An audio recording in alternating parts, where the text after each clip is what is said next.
1978 was a golden year for R&B. 10 songs ruled the airwaves that year. They played in every home. They played in every car. But some of these hits did not just fade. They fell hard. And the real story behind them is not what you think.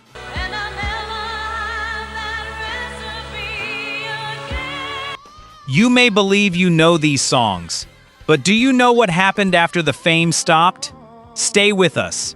We are counting down 10 R&B hits from 1978, their rise, their fall, and the truth behind the music. Number 10. The Isley Brothers. Take Me to the Next Phase.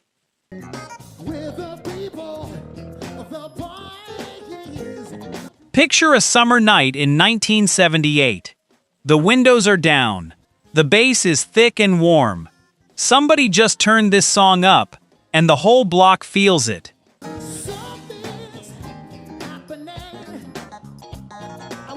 Kids are chasing each other on the sidewalk. Grown folks are sitting on porches with a cold drink in hand. And this song is coming out of every open window on the street.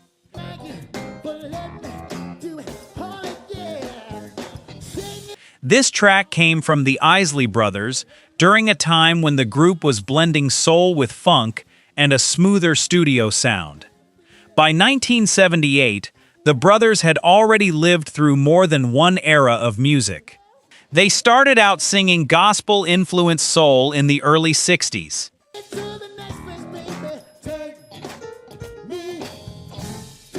They rode the wave of psychedelic rock-influenced funk in the early 70s. And now, in the late 70s, they were shaping a new polished groove built for a new generation of listeners.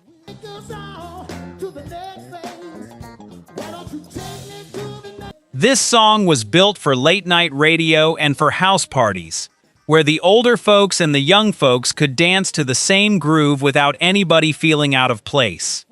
The lyrics talk about moving forward, about leaving the past behind and stepping into something new.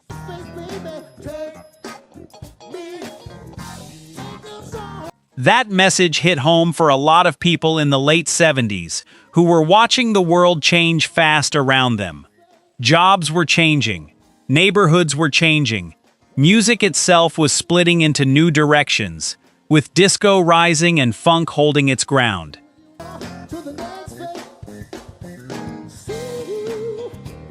A song about moving into the next phase of life felt like it was speaking directly to the moment. Here is something you may not know.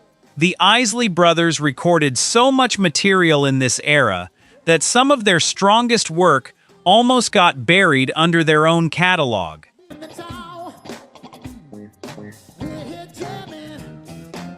They were one of the most productive groups of the decade, releasing album after album. And that meant even a truly great song had to fight for attention next to their own bigger hits. This song became a favorite for sound systems because the groove just would not quit.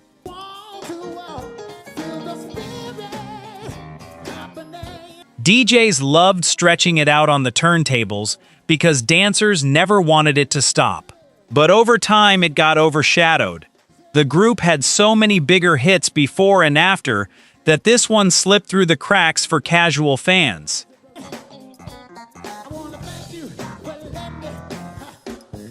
It never got the constant radio replay that the giant hits got, so newer generations barely know it exists. Even some longtime fans forget this one is theirs, until the first few seconds play and the memory comes rushing back.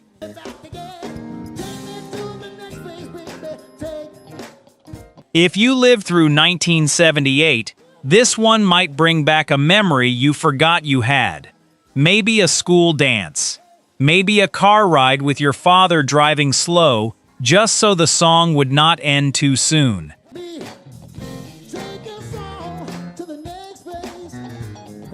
Number 9 takes us into a sound that some people call the most joyful record of that whole year.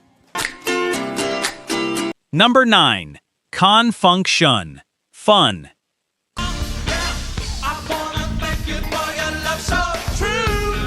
Close your eyes and think about a school gym turned into a dance floor.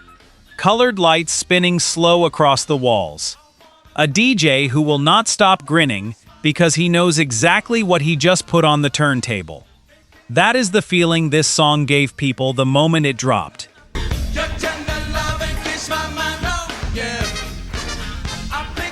Funk Shun built their name on tight horn sections and deep funk rhythm, and this record became one of their signature moments. The band came together in Vallejo, California, a group of young musicians who grew up playing in local bands before finally getting their shot with a real record deal.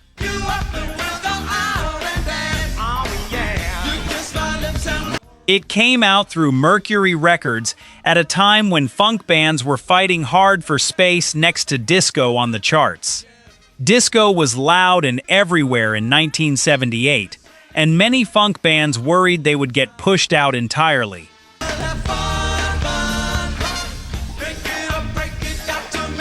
This song proved funk could still hold its own ground. The song itself was simple on the surface, just a call to have fun and let go, but the groove underneath was layered and complex, built by musicians who really knew their instruments inside and out.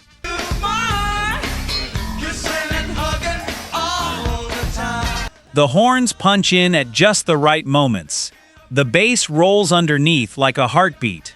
It became a strong crossover hit, loved by R&B radio and by dance floors at the same time.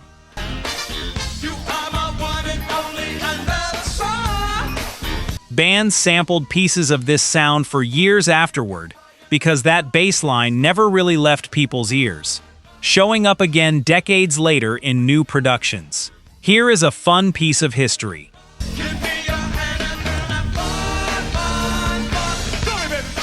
Funk Shun almost never got signed because record labels were not sure where to place a band that mixed so many styles at once.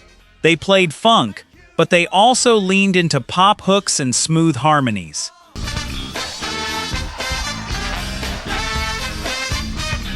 One executive took a chance on them anyway, betting that a band this versatile could find an audience.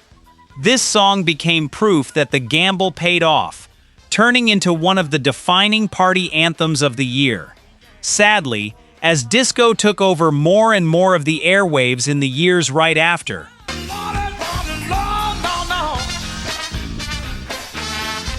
pure funk bands like this one got pushed to the side by radio programmers chasing the disco trend. Many casual listeners today do not even know the band's name, even though they might hum this melody without knowing where it came from. Are you ready to get with it? Say what? It became one of those songs that lives in memory without a name attached. Number 8 brings us a voice that many people call one of the smoothest in R&B history. If this song just hit you in that quiet place, don't let this moment be a one-time thing. Subscribe to Demo. We're building a home for real R&B and soul. The kind that heals, the kind that tells the truth. Hit subscribe and come back whenever you need a song that understands you. Every story you see here takes hours of digging, piecing together history, and bringing forgotten moments back to life. If you'd like to support that work, you can become a channel member. It's just the cost of a cup of coffee, but it helps us keep these stories alive, and for that, we're grateful. Number 8. Peabo Bryson, I'm So Into You.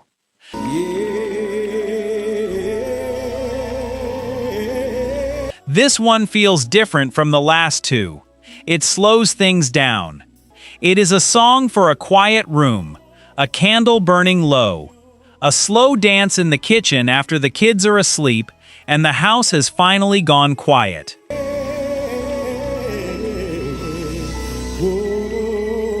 Peabo Bryson had one of the warmest voices in R&B during this era, and this song showed exactly why.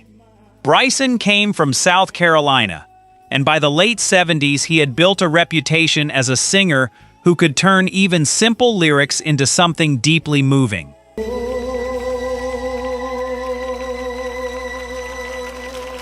This song was produced with a smooth, romantic arrangement, built around real instruments and a gentle, patient rhythm section that never rushed a single note. The lyrics are simple and honest, just a man telling someone how deeply he feels about them.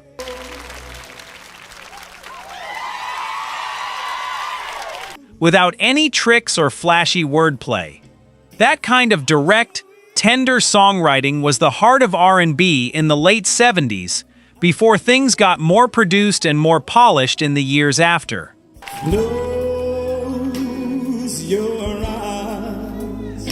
The song became a strong hit on R&B radio and helped build Peabo Bryson's reputation as one of the great romantic voices of his generation, a reputation that would carry him into duets and bigger hits later in his career. And I'll love you. Including work that would eventually reach film soundtracks and major award recognition. But this song was where that foundation was built. Here is something touching. Many fans have said over the years that this exact song was played at their wedding or their first dance.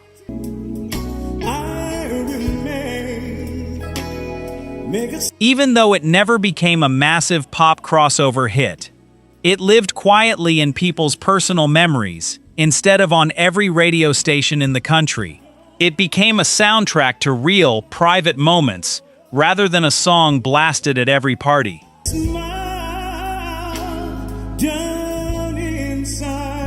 That might be part of why it faded from wider public memory. It was never a loud, flashy hit chasing chart position. It was a personal one, built for connection rather than attention.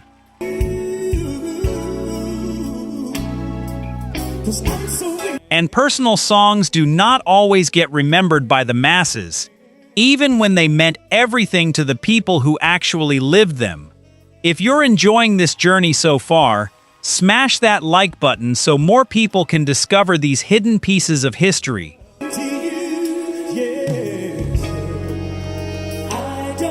Number 7 takes us to a song wrapped in mystery and a story you may not expect. Number 7, Bootsy's Rubber Band, Bootzilla.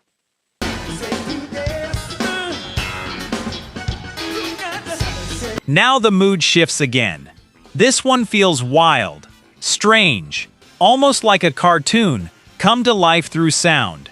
It does not sound like anything else on this list, and that was exactly the point.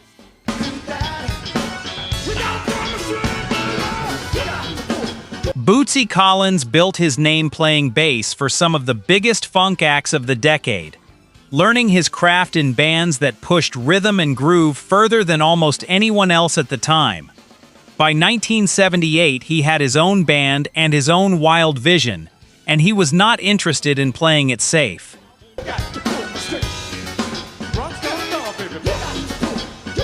This song leaned into a playful, larger-than-life character, built with funky bass lines, odd sound effects, and a voice that almost sounded like a robot talking through a megaphone.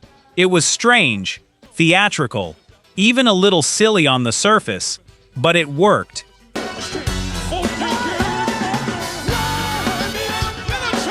Because underneath all the theatrics was a rock-solid groove that funk lovers could not resist, no matter how odd the packaging was. It became a favorite in clubs and among musicians, who respected Bootsy's skill on the bass guitar.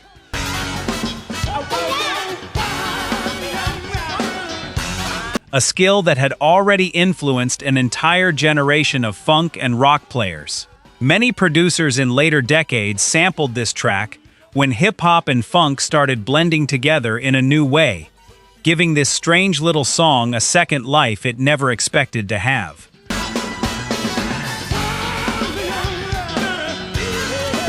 Here is a fun fact from that era.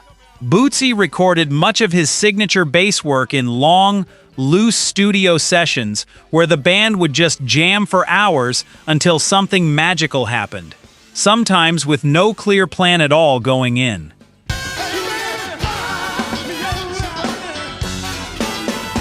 This track came out of one of those sessions, almost by accident, built from a groove that just kept building on itself until everyone in the room knew they had something special.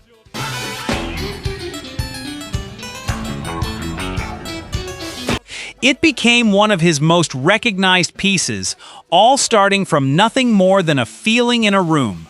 Because the sound was so unusual for its time, some radio stations were not sure how to categorize it.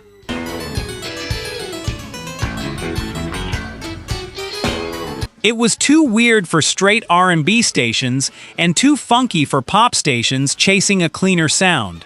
That in-between space is part of why it never became a giant mainstream hit.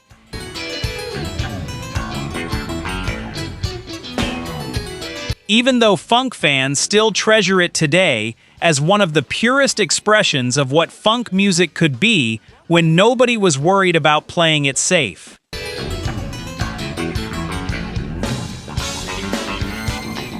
Number 6 brings us into a story about a voice that almost never got the chance to be heard. Number 6, Cheryl Lynn, Got to Be Real.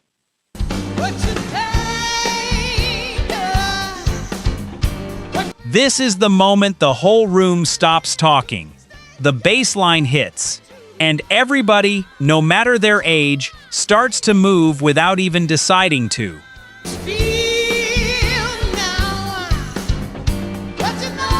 Cheryl Lynn recorded this song in 1978, and it became an instant anthem in R&B and early disco circles almost overnight. It was produced with a punchy, energetic sound that captured the excitement of dance floors during that time.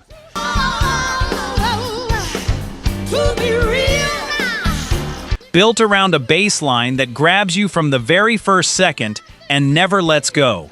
The lyrics were about being true to yourself, about real feelings and real connection, not something fake or forced or put on for show.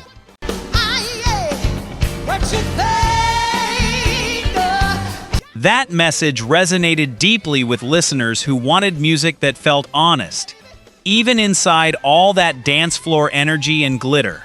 The song became a massive hit on the charts.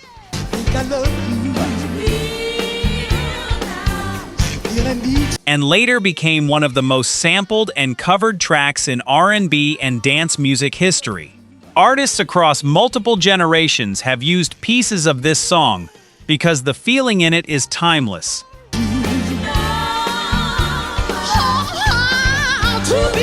And the groove never sounds dated, no matter how many decades pass. Here is something many people do not know. Cheryl Lynn actually got her big break by singing on a television talent show, stepping up in front of an audience, with no guarantee anyone would even notice her.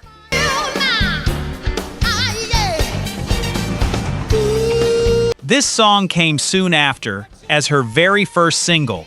Nobody expected a debut record to become this powerful, including Cheryl Lynn herself, who has spoken about how surprised she was by how fast it took off.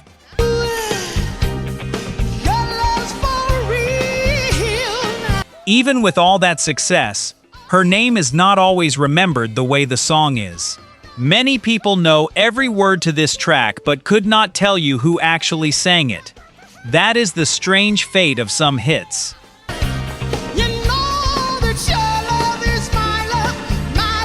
The song becomes bigger than the artist in the public memory, living on its own long after the singer's name fades from casual conversation. Number 5 takes us into the story of a song that almost got banned before it became a classic. Number 5, Teddy Pendergrass, Close the Door. Close the door. Let me give you. Now we slow things all the way down. This is a song built for grown folks, for late nights, for feelings that do not need explaining, because everyone in the room already understands. What you've been waiting for. Baby, I got. Teddy Pendergrass had one of the deepest, most commanding voices in soul music. a voice that seemed to carry years of life experience in every single line. Got so much love to give,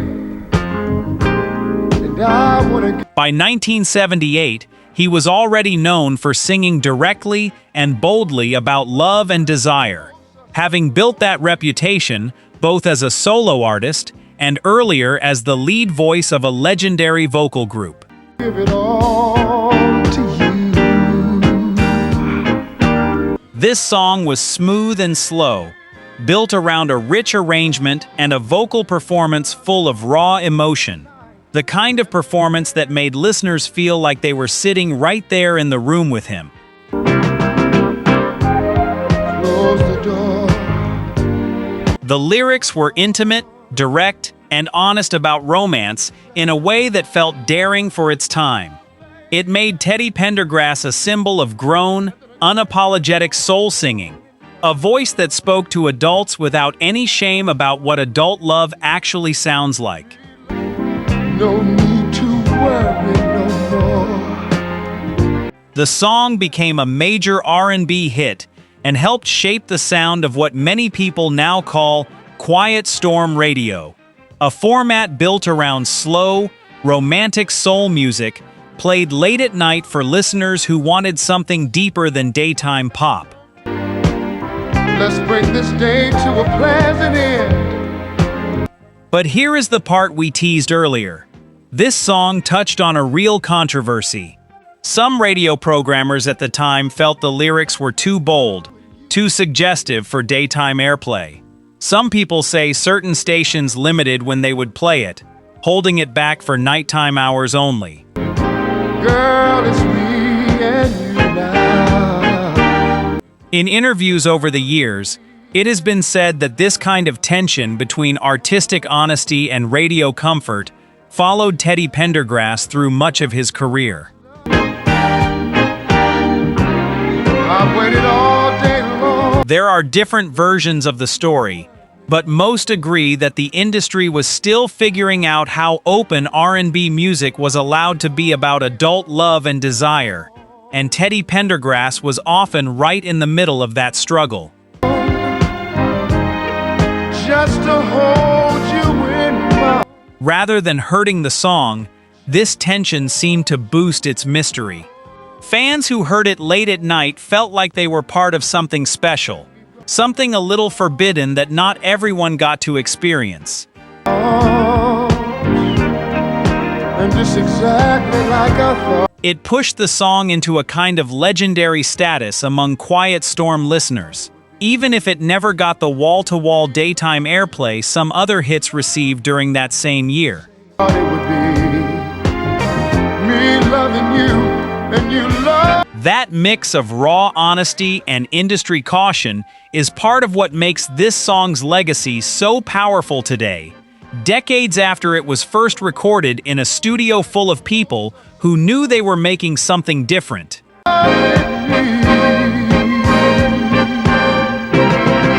We are halfway through this countdown. Which song has hit you the hardest so far? Let us know in the comments below. Number 4. Royce. Love Don't Live Here Anymore. You abandoned me. Love don't live here. This next one carries real heartbreak inside it. You can hear it in every note, in every pause, in every breath the singer takes before the next line.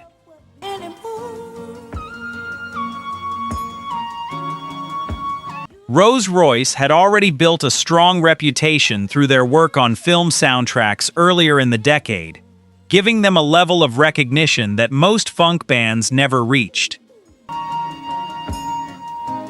Just a vacancy. By 1978, this song showed a more emotional, more vulnerable side of the group, moving away from the upbeat party sound they were known for.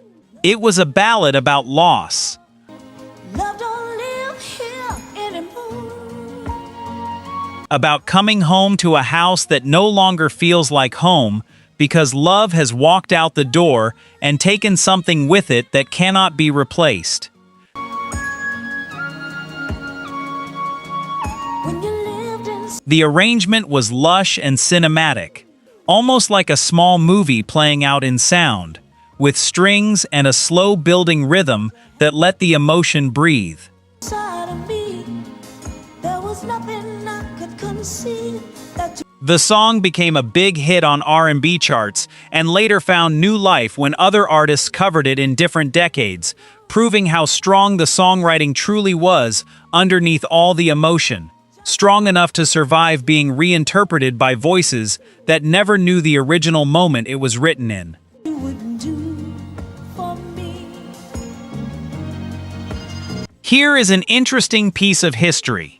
This song actually became bigger overseas in certain markets than it was at home in its first run, especially in parts of Europe where soulful ballads had a devoted following that American radio did not always match.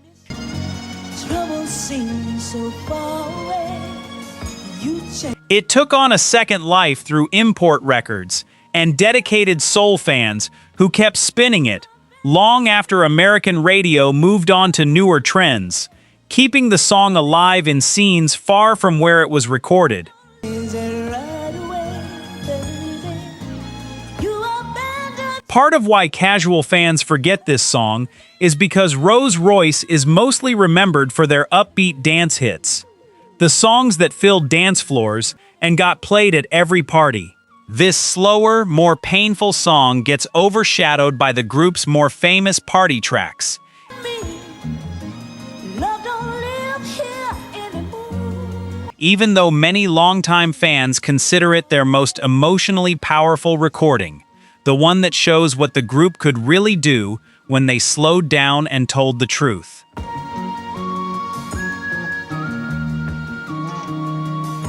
Number 3 takes us to a song built by one of the most important production teams in music history.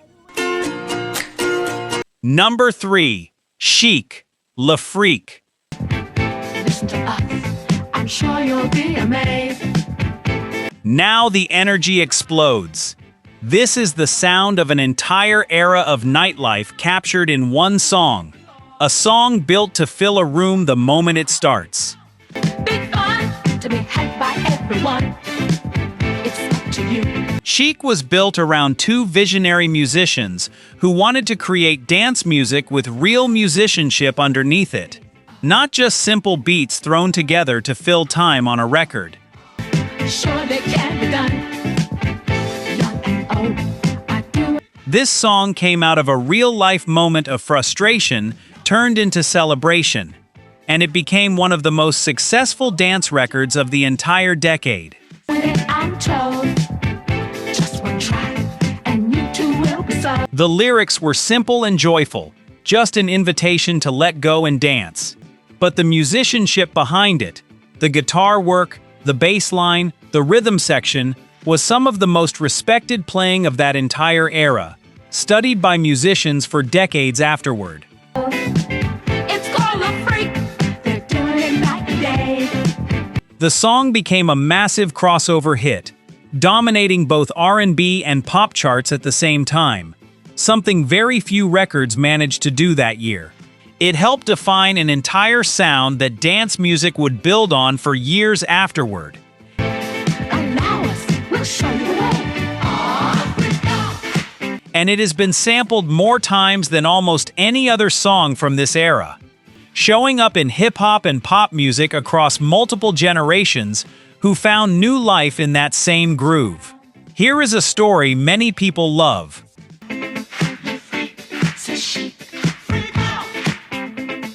This song was born from real anger after the group got turned away from a famous nightclub on New Year's Eve, told they were not on the list despite their growing success.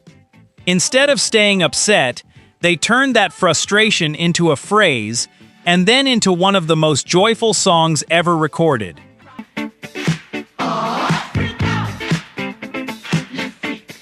Sometimes the best art comes from the worst moments, and this song is proof of exactly that. Even with all this success, disco as a whole faced a massive backlash by the end of the decade, with public events and radio campaigns actively turning against the entire genre.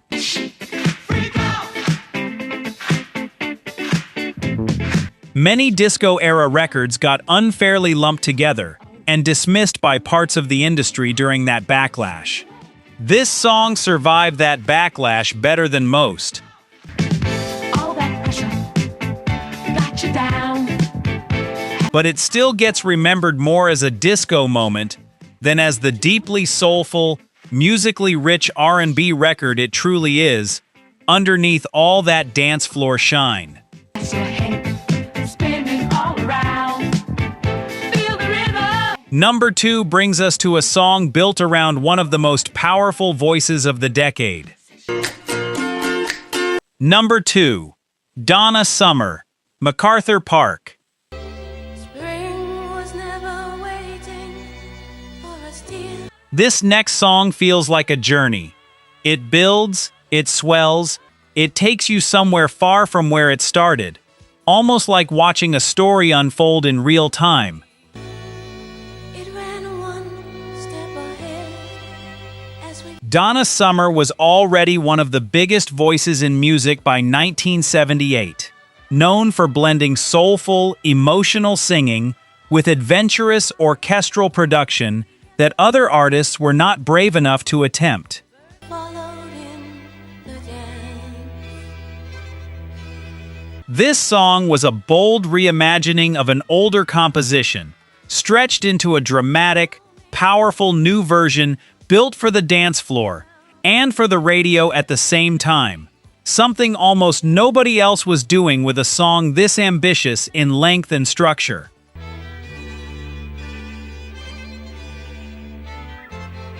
The lyrics use the image of a cake left out in the rain as a metaphor for lost love, something that cannot be gotten back no matter how much you want it to be. MacArthur's Park is melting. That kind of poetic sadness wrapped inside a danceable, orchestral production was rare and special, showing just how far a dance record could stretch emotionally without losing its power on the floor. In the dark, all the sweet green icing. The song became one of the biggest hits of the year, showing just how far Donna Summer's voice and vision could stretch beyond typical dance music expectations, proving she was far more than just a disco singer. Low it down. Someone left. Here is a touching fact. Many musicians involved in this recording said the emotional delivery Donna Summer gave in the studio brought people in the room to real, genuine tears, even though the song itself became a massive dance floor moment played in clubs around the world.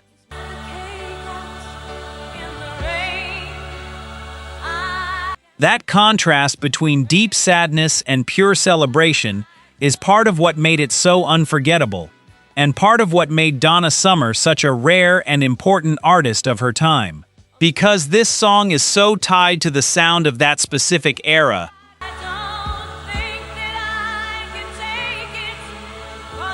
some younger listeners today only know it as an old song from a certain time, without realizing just how ambitious and emotionally rich the actual performance truly was, or how much risk it took to even attempt a record built this way.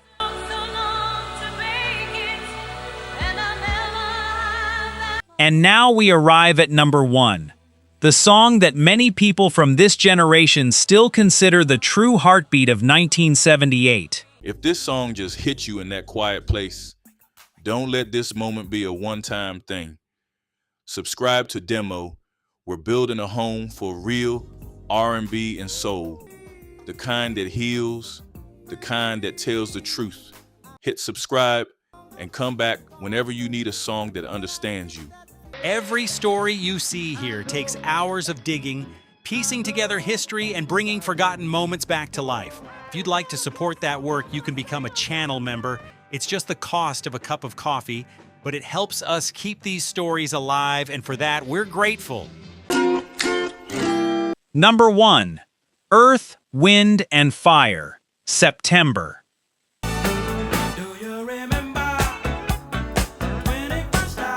Think about the very first time you heard this song. Maybe it was a wedding. Maybe it was a family cookout. Maybe it was just a random afternoon that suddenly felt brighter the moment those horns came in.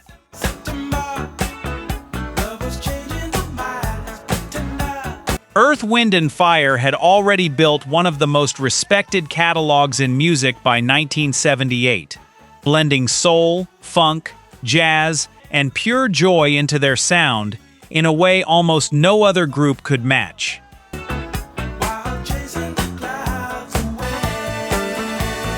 This song was built around a bright horn arrangement, a driving rhythm, and lyrics about holding on to a beautiful memory forever, without needing a complicated story to make it powerful.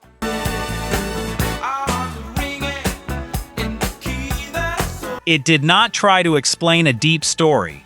It simply celebrated a feeling of pure happiness. And that simplicity is exactly why it connected with so many people across generations.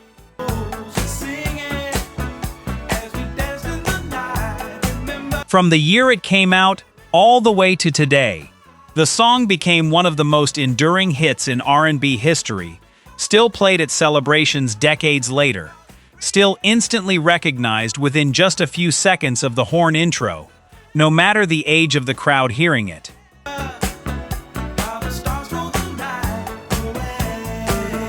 Here is a piece of history many fans do not know.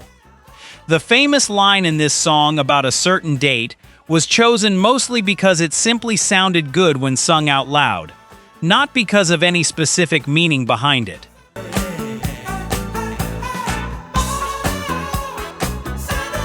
The songwriters have said over the years that they tried other options and none of them felt right until that particular phrase clicked into place. Yet that small, almost random choice turned into one of the most celebrated moments in music history.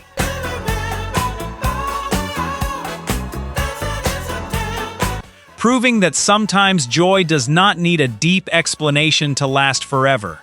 Even though this song never really faded, many people today do not know the full story behind how it was built, or how many decades of musical mastery from this group led up to this one perfect moment.